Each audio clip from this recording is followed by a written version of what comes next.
ভোলার লালমোহনে পশ্চিম চর উমেদের গজারিয়া রাস্তার মাথা থেকে গজারিয়া খালগোড়া পর্যন্ত সড়ক সংস্কার কাজে ব্যাপক অনিয়মের অভিযোগ উঠেছে। রাস্তাটি সংস্কারে সড়কের দুপাশ থেকে শত শত গর্ত করে মাটি কেটে খাত তৈরি করা হয়েছে। সারা জীবনের কষ্ট অর্জিত টাকায় বানান আপনার স্বপ্নের বাড়ি।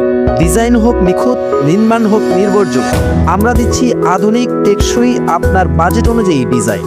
আজই কল করুন আমাদের দেওয়া নাম্বারে। আপনার স্বপ্নের বাড়ি শুরু হোক ডিজাইন দিয়ে।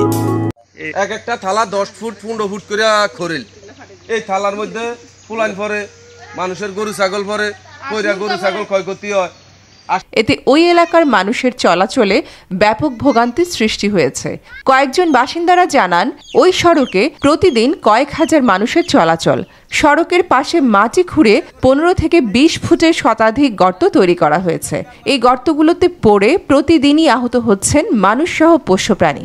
এছাড়াও সড়কের পাশে সৃষ্টি হয়েছে জলাবদ্ধতা, যে কোনো সময় হতে পারে প্রাণহানির মতো বড় ধরনের দুর্ঘটনা। গর্তটার ভিতরে হাঁস পড়লে উড়ান যায় না, গরু পড়লে উড়ান যায় না, মানুষ পড়লে উড়ান যায় না। সারা জীবনের কষ্ট অর্জিত টাকায় বানান আপনার স্বপ্নের বাড়ি। ডিজাইন হোক নিখুঁত, নির্মাণ হোক নির্ভরযোগ্য, আমরা দিচ্ছি আধুনিক টেকসই আপনার বাজেট অনুযায়ী ডিজাইন। আজই কল করুন আমাদের দেওয়া নাম্বারে। আপনার স্বপ্নের বাড়ি শুরু হোক ডিজাইন দিয়ে।